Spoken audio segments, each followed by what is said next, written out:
নিজ হাতে আঙ্গুরের গাছের পাতাগুলো ফেলে দিলে কি সমস্যা হয় আজকে আপনাদেরকে দেখাবো। দেখেন, এই গাছটি দেখতে পাচ্ছেন লম্বা একটা ডালের উপর দাঁড় করানো হয়েছে, কিন্তু এই সমস্ত পাতাগুলো ফেলে দেওয়া হয়েছিল।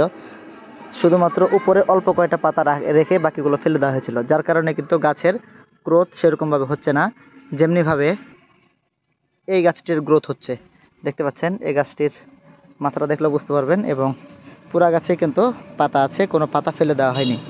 তার মানে হলো গাছের যখন পাতাগুলো আপনি ফেলে দিবেন তখন কিন্তু গাছ পাতার মাধ্যমেই কিন্তু সূর্যের আলোর মাধ্যমে ওরা খাবার তৈরি করে এবং গাছ বৃদ্ধি হতে থাকে। কিন্তু পাতাগুলো যখন ফেলে দিবেন তখন খাদ্য গ্রহণ করার মতো পাতা যদি না থাকে তাহলে কিন্তু গাছ সেভাবে খাবারও গ্রহণ করতে পারবে না, গাছের বৃদ্ধিও কমে যাবে। এই কারণে আপনারা যখন আঙ্গুর গাছের দ্রুত বৃদ্ধি করার জন্য অনেকে আপনারা পরামর্শ দেন যে নিচের পাতাগুলো ফেলে দিতে হবে। পাতাগুলো না ফেলে আপনারা এইভাবে নতুন নতুন যে কুশিগুলো আসবে এই কুশিগুলো ফেলে দিবেন। এভাবে কুশিগুলো শুধু ভেঙে দিবেন, কোনো পাতা ভেঙে ফেলবেন না।